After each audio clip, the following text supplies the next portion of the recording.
8 pagi sudah dikepung sama demonstran. Oh wow. Kenapa? Bukan demo manajemennya, bukan, tapi akan ada peserta meeting yang mereka mengadakan acara sendiri. Nah, ini ada yang pro kontra. Oleh karena itu, maka perusahaan sekarang itu dia membuat tim krisis itu justru sebelum ada krisis. Oh iya. Oh iya. Aktif dulu ya, Iya. sedia Wah, payung aku malah sebelum baru tahu hujan. nih.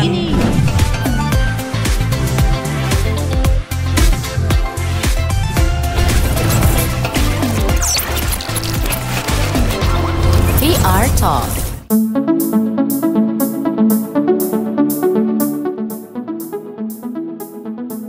Oke, balik lagi berarti setelah krisis identitas tadi. Nah, mungkin kan ini udah kita ada narasumber yang udah banyak pengalaman nih Kak di sini ya kan. Kita kupas tuntas aja, gali-gali gitu. Apalagi kan Bapak Thomas ini yang sudah di Hotel Malang Buana udah dari bertahun-tahun yang lalu, pengalamannya juga sudah banyak. Jadi mungkin kita bisa spill dikit-dikit. Mungkin boleh diceritain Pak, sebenarnya kalau di hotel tuh masalah yang paling banyak tuh apa sih sebenarnya? Kayak gitu. Baik. Sebetulnya kalau kita sebelum ngomongin masalah ya.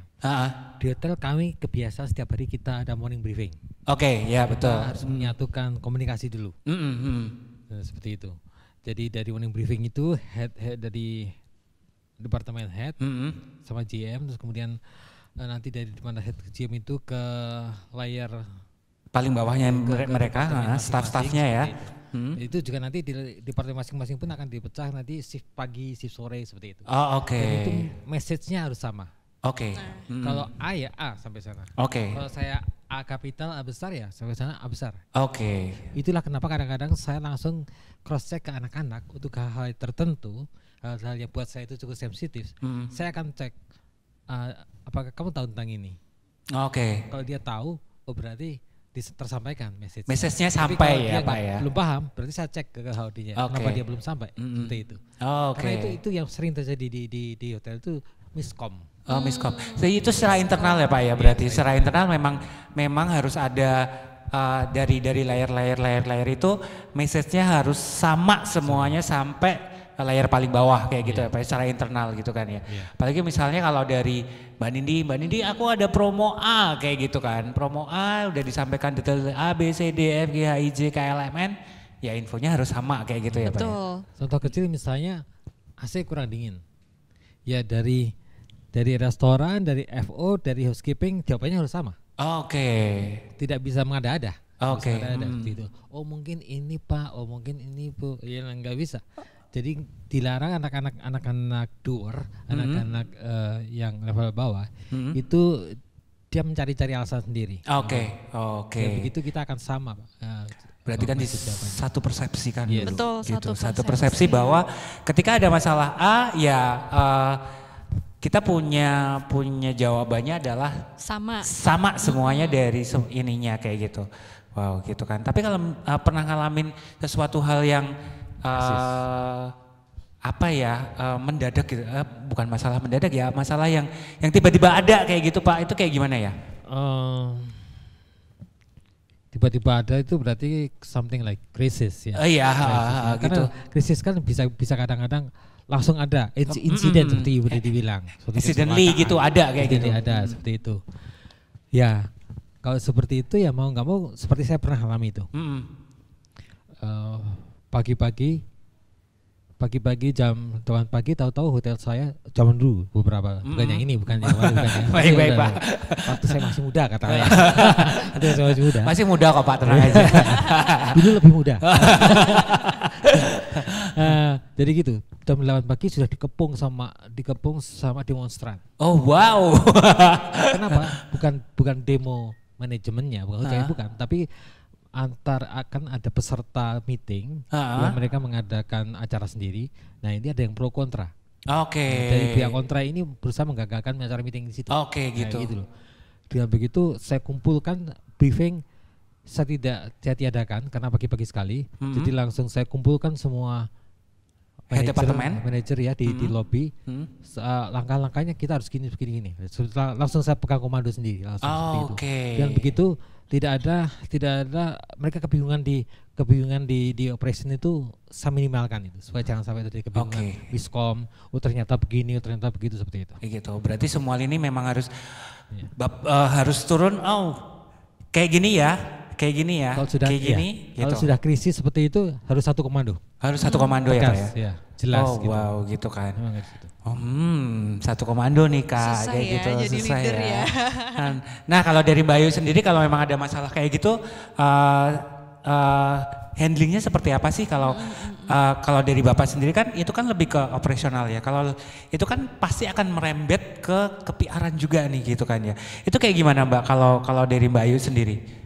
Nah, jadi sebetulnya Mas Pepen, Mbak Nindi, Pak Thomas, saya sebetulnya tuh ingin appreciate ke Pak Thomas dulu. Oke. Ya, inilah kenapa seorang leader itu harus atau dia memang butuh kata kunci utamanya adalah komunikasi yang baik. Oh. Ya, Oke. ya, jadi seorang leader harus punya komunikasi yang bagus sekali. Oke. Seperti itu.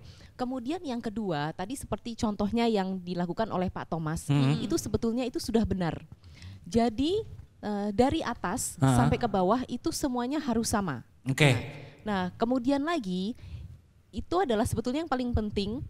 Kadangkala kalau sudah ada demo seperti itu kan orang mencari kebenaran sendiri-sendiri. Ya, Iya, betul. Nah, salah satunya adalah juga teman-teman media dong. Iya, seperti Langsung itu ya. kesenggol ya. Untung saya medianya bukan media yang lain ya. Iya, untung radio. Untung radio kan. Seperti itu Mas. Nah, pada saat kemudian orang ini mencari kebenaran sendiri-sendiri, kadangkala mereka itu misalkan mereka langsung menarik misalkan salah satu karyawan di situ. Oke. Apa sih yang terjadi tadi? Ah. Kalau sudah begitu sebenarnya itu mungkin lebih baik katakan mungkin bisa langsung tanya kepada orang yang lebih berwenang. Nah kayak gitu. Karena takutnya kalau misalnya kemudian nih ada satu karyawan yang kemudian dia speak out-nya keluar itu berbeda gitu kan. Nah ini kemudian malah akan menambah lagi situasi memburuk.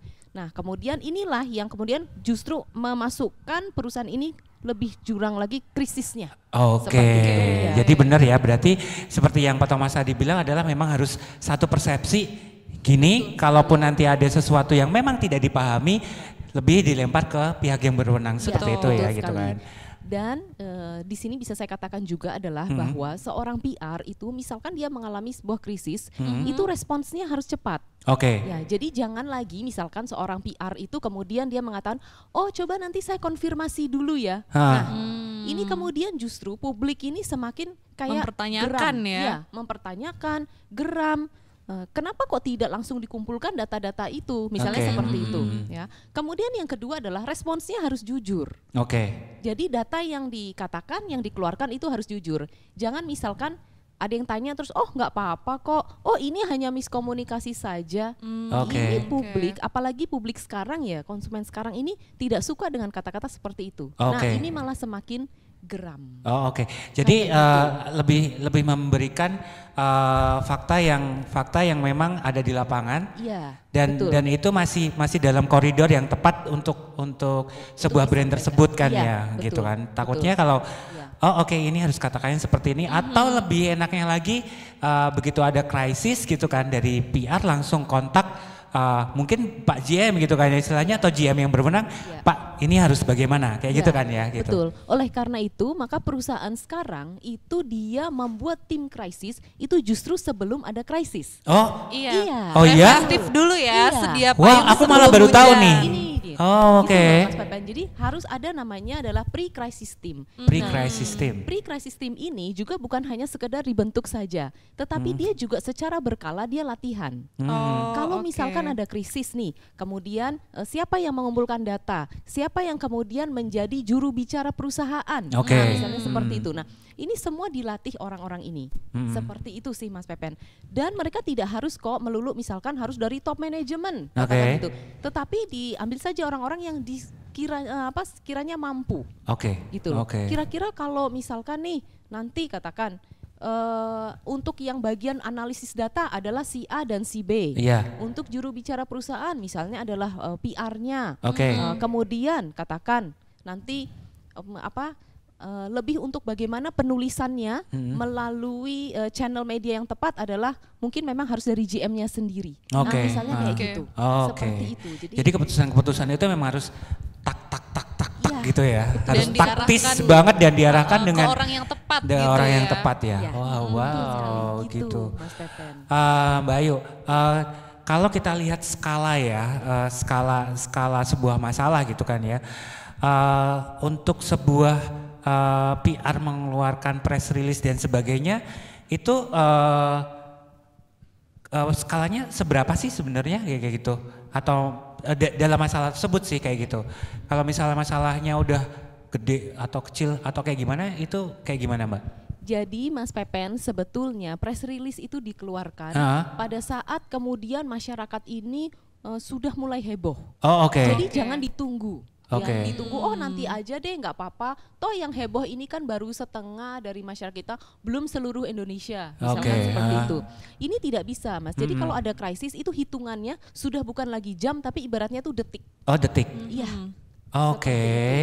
Jadi jangan lagi kemudian dikatakan bahwa ini nanti saya akan mengeluarkan press release kalau misalnya semuanya sudah ribut, semuanya sudah memviralkan, baru dikeluarkan press release. Nah ini kayak terjadi kayak sebuah brand produk ya, kayak itu kemarin kayaknya juga rame banget gitu kan ya di Twitter, terus baru keluarnya itu baru permintaan maafnya itu baru gitu, malah mereka mau bawa lawyer dan sebagainya, itu agak menakutkan juga ya ternyata. Iya.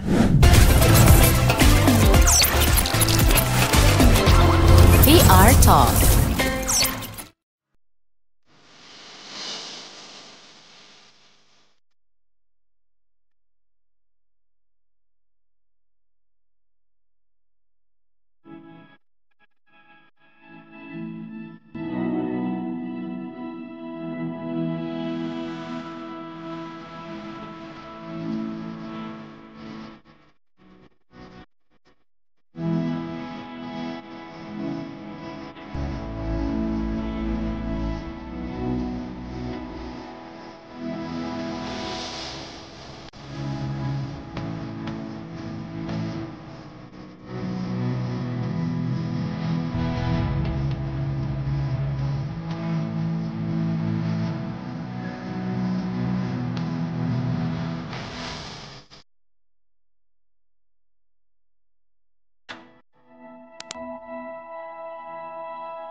Hai, selamat datang dan salam hangat dari Yellow Star Ambarukmo Hotel, Yogyakarta.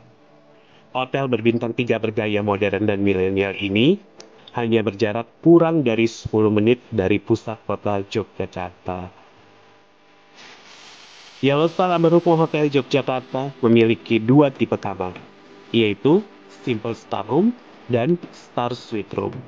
Untuk kualitas kamarnya serta pelayanan yang diberikan sangat profesional dan tentunya tetap menerapkan protokol kesehatan sehingga sangat aman dan tentunya nyaman untuk para traveler.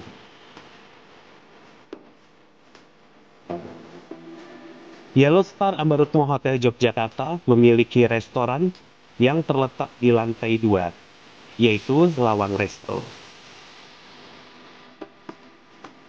Lawang Resto Yellow Star Ambarukmo Hotel Yogyakarta memiliki pilihan menu yang sangat beragam. Untuk rasa dan juga pelayanannya sudah tidak perlu diragukan lagi.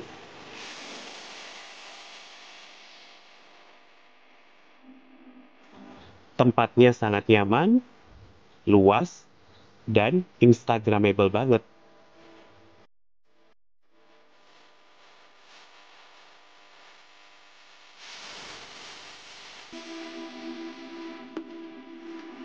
Yellow Star Ambarukmo Hotel Yogyakarta memiliki desain kamar yang modern.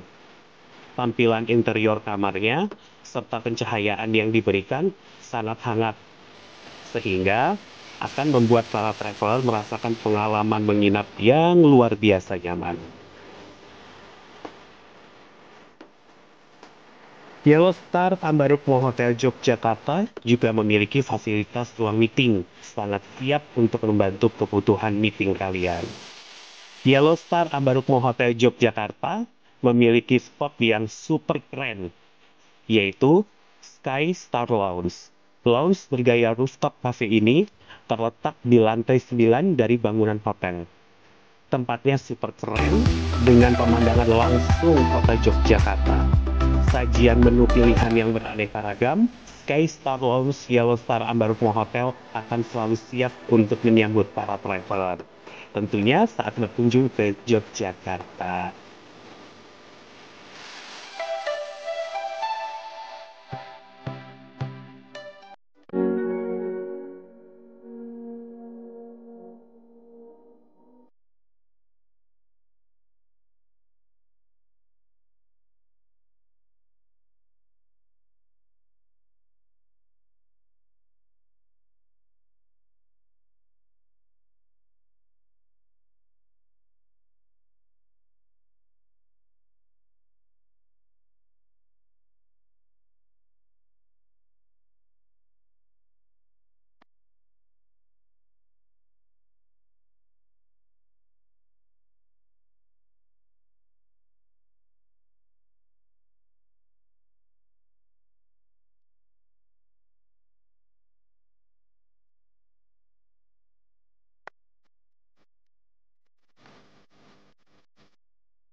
VR Talk.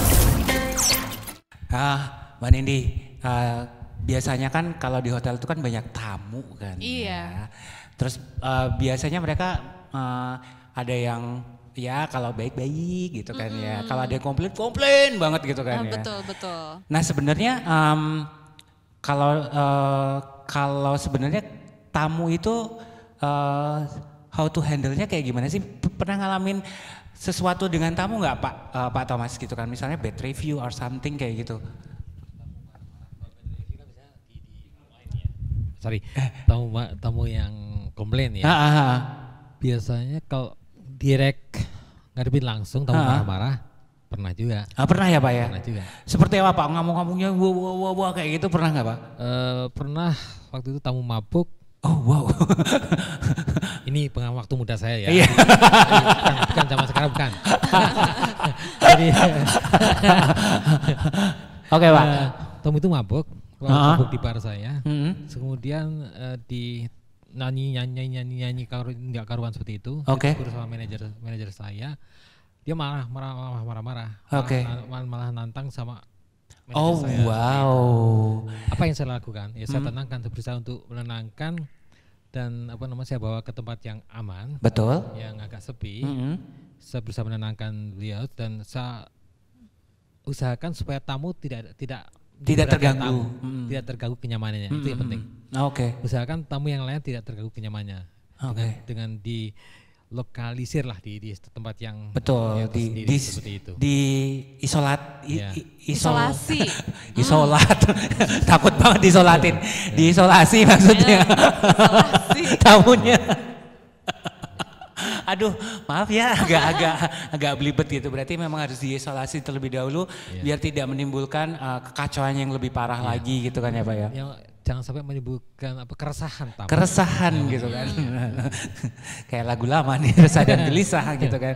Oke, itu kan pengalaman yang memang Pak Thomas ngalamin itu adalah ketemu langsung dengan tamunya face to face gitu kan. Tapi kalau zaman sekarang kan kita mainnya adalah teknologi kan ya. Teknologi dan teknologi itu juga apalagi orang zaman sekarang itu menganutnya adalah kita nginep di mana, reviewnya kayak gimana ya kayak gitu. Iya, betul. Nah itu kalau orang kan banyak yang oh ini reviewnya kok kayak gini dan sebagainya. Kalau dari Mbak Ayu ada tips nggak sih untuk menghandle kayak gitu sebenarnya? Iya, jadi Mas Pepen, Mbak Ninda dan Pak Thomas sebetulnya kalau kemudian ada yang marah-marah misalkan katakan melalui media sosial. Yang pertama respon dengan cepat. Okay. Dan sesuai janji. Okay. Nah itu dia ya. Kalau kita tidak respon dengan cepat, itu kemudian dia akan semakin merembet. Iya betul, akan semakin marah-marah dan sebagainya seperti itu. Pada saat kemudian publik itu misalkan sudah direspon, biasanya dia merasa tidak panik. Kalau tidak panik, biasanya dia kemudian percaya kepada perusahaan kita. Nah, publik itu kemudian kan dia itu kan panik kalau misalkan saya merasa kok dijebak nih. Nah, kayak gitu. Ini dia panik, dia akan semakin marah-marah. Gitu. Dan apalagi kemudian kita tidak ada respon ya, udah diam aja deh, misalnya seperti itu. Nah, ini dia akan semakin amarahnya semakin membara. Seperti itu ya. Apalagi zaman sekarang tuh jempol lebih gampang kan daripada karena ini kan. Karena ngerasa nggak ditanggepin kan jadi makin itu dia seperti itu. Emosi. Intinya adalah kalau kita menjadi seorang PR, kalau ada yang seperti itu, ada yang di sosial media seperti itu, tolong respon dengan cepat. Kemudian saya tadi mau menanggapi sedikit dari Pak Thomas. Beliau ini handling komplainnya sudah benar. Karena iyalah pengalaman Bapak gitu kan, semudah ini gitu kan. Di umurnya semudah ini dan pengalaman sebanyak itu gitu ya. Itu pengalaman baru masih muda loh ya. Seperti tadi saya katakan di awal ya, kalau kita tidak handling komplain dengan benar, akibatnya nanti kemudian malah akan menjadi isu dan akan menjadi ke krisis. Seperti itu. Nah, saya betul ya tadi katanya Pak Thomas adalah kalau ada yang komplain secara langsung itu memang harus diisolasi. Karena apa? Komplain itu sifatnya adalah menular. Nah, ini dia. Betul ya Pak ya? Nah. Oh wow, komplain itu sifatnya menular. Apalagi orang gampang banget ya. Apalagi omongan negatif itu lebih gampang masuk daripada sesuatu hal yang positif ya gitu kan. Betul sekali. Apalagi kalau udah viral, wow. Nggak tahu apa-apa, ikut nimbrung. Nah, gitu. Kebanyakan kayak gitu sih, kayak gitu. Gitu. Wah, gitu, Mas. Kalau satu lagi nih pertanyaan dari saya, ketika sebuah brand itu sudah mengalami sesuatu hal yang let's say buruk gitu kan ya, bukan buruk sih, misalnya brand itu udah kena sesuatu yang buruk untuk apa yang harus kita lakukan untuk membuat brand itu jadi positif lagi gitu kan ya istilahnya Mbak Ayu. Karena kan kita sebenarnya bukan salah kita sendiri kan, karena kan let's say kayak seperti yang tadi itu review buruk dan sebagainya. Padahal kita udah handlingnya udah bagus nih kayak gitu, cuman kan ya kita nggak tahu sifat manusia kan ya. Ada yang udah di handling dengan kita udah kasih A, B, C, D, F, G tetap aja ya, masih kayak gitu dan itu mempengaruhi brand kita gitu kan. Untuk mengangkat kembali untuk menjadi positif, ada tips nggak sih Mbak kayak gitu? Gini Mas Pepen, ada tips ya, ada beberapa tips sih. Yang pertama Mas Pepen, itu yang pasti kalau kemudian brand kita ini katakan sudah di mata orang negatif gitu ya. Yang pertama itu kita bisa menuliskan permintaan maaf ke publik, tetapi dengan gaya yang lebih kekinian. Gimana ya maksudnya ya? Jadi bukan kami mohon maaf seperti itu, bukan. Jadi bisa dicontohkan adalah seperti katakan ada satu brand yang pernah saya baca, yaitu brand ayam goreng. Boleh nggak nih menyebutkan? Ayam goreng aja. Ya ayam goreng ya. Nah brand ayam goreng gitu ya. Kebetulan bukan brand lokal sih sebetulnya. Kemudian dia itu punya masalah yaitu pada saat di sebuah negara itu tuh ayamnya itu nggak ada sama sekali di toko itu. Jadi publik itu mau beli itu nggak pernah bisa. Nah kemudian pada saat itu publik marah bahkan melalui sosial media. Apa yang dia lakukan? Kemudian dia memohon permintaan maaf kepada publik. Dia tulis itu panjang lebar seperti itu. Kemudian tempat ayamnya itu, embernya itu ya, itu kan dia kan mereknya 3 huruf nih. Itu dia balik. Seperti itu. Jadi dia mengatakan seolah-olah tuh memang kita nih salah nih, kita nih seolah-olah kita nih memang ya gitu loh. Kita yang bodoh deh kayak gitu. Mohon maaf ya untuk semuanya. Nah, kemudian tanpa ini ya Mas Pepen, tanpa diprediksi bahwa publik itu kemudian menjadi positif tanggapannya terhadap brand itu. Jadi memang harus kreatif ya Mbak ya? Harus kreatif. Kita menggunakan sesuatu hal itu walaupun kita minta maaf, tapi bukan permintaan secara resmi atau kayak gimana, tapi sesuatu itu kayak ini serunya kayak gini deh kayak gitu. Tapi tetap harus dengan persetujuan yang berwenang lah ya.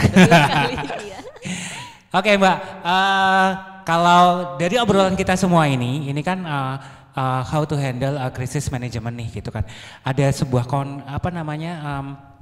konklusi nggak sih atau kesimpulan dari Mbak Ayu nih, kita itu sebenarnya gimana sih untuk menghadapi krisis ini kayak gitu?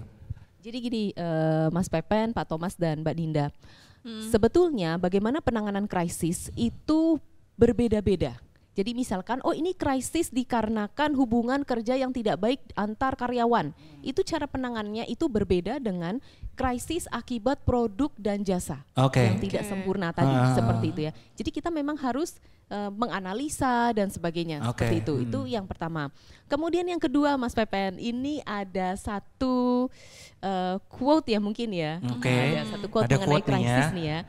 Quote krisis nih ya. Saya sebetulnya mengambil quote-nya ini dari guru krisis saya. Saya punya guru krisis nih sebetulnya. Namanya Dr. Firsanova. Halo Mas Firsan kalau nonton.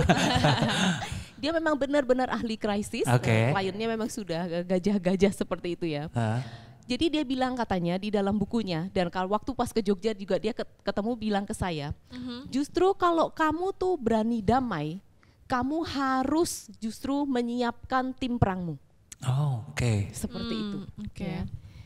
Seperti itu tadi yang saya bilang adalah bahwa kita harus menyiapkan tim pre-crisis. Seperti itu. Penting ya. Ya itu penting sekali. Berarti kita pingin krisis dong? Oh enggak, gitu loh. Kita ini ya berarti lebih ke persiapan lah ya. Lebih ke persiapan. Sedia payung sebelum hujan. Mungkin bisa juga yang seperti itu. Gitu ya. Siapkan tim perangmu karena kan kamu katanya kepingin damai. Kayak gitu sih Mas Pepen. Wow, itu tadi ya, seru banget obrolan kita di hari ini. Gitu kan, di PR Talk di episode ini kita ngobrolin soal krisis. Sebenarnya ini adalah sesuatu hal yang sebenarnya mau nggak mau tetap harus dihadapi suka kan gak ya. Suka nggak suka, mau nggak mau tetap harus dihadapi karena memang ini terjadi pada siapapun gitu kan. Padahal hidup kita sendiri pun juga bisa krisis gitu kan. Betul. Apalagi sebuah perusahaan yang memang banyak orangnya dan juga brand yang memang itu adalah sesuatu hal yang memang diketahui khalayak umum kayak gitu kan ya. Kita, seru banget obrolannya, Mbak Ayu, Pak Thomas, dan teman saya yang cantik ini. Di hari ini yang pasti kita terima kasih sekali untuk Insight by Melia Yogyakarta yang sudah memberikan tempat yang cozy ini, seru banget tempatnya. Kalau kepengen nongkrong di sini boleh karena ini tempatnya kalau lihat di sebelah sana ada minuman-minuman yang galak, menyegarkan. Boleh mampir ke sini gitu kan. Dilihat juga promo-promonya ya. Di sini di atas juga kalau kepengen nongkrong-nongkrong dan lihat apa namanya? Rooftop kita ada rooftop di lantai 8 namanya Sky Deck Pool and Bar. Kalau mau chilling, nikmatin sunset, lihat Merapi pagi-pagi, nah itu cocok banget. Terima kasih sekali ya. Terus juga kita terima kasih ke Mbak Ayu dari Social.id PR Agency. kapan-kapan kita main ke radio buat ngobrol-ngobrol lagi. Wah, boleh, Dulu pernah boleh. kan? Iya, Belum sudah lagi pernah, kan? iya. Nah, untuk yang kedua belum. Pak Thomas, terima kasih waktunya juga ngobrol-ngobrolnya. Saya tunggu juga di radio. Langsung ya. Tetap kan ya. Yang pasti juga buat Sobat Vox, jangan lupa tetap nonton podcast PR Talk di mana? Kak Nindi? Untuk audionya teman-teman bisa streamingnya di Spotify sama di Noise Media dengan username Fox Radio Jogja. Ya, kalau pengen nonton videonya gitu itu bisa di YouTube-nya Fox Radio Jogja, terus juga YouTube-nya Himpunan Humas Hotel Yogyakarta, dan juga jangan lupa download aplikasi Fox Radio Jogja, di sana juga bisa ditonton. Karena kalau download aplikasinya nggak cuma nonton video podcast PR Talk, tapi juga bisa dengerin semua radio Fox Network yang ada di Indonesia gitu. Wow, keren banget. Terima kasih, dan kita sekali lagi terima kasih buat Mbak Ayu, Pak Thomas, Kak Nindi. Terima kasih. Terima kasih semuanya. Kita akan ketemu lagi di episode selanjutnya di PR Talk. Bye bye.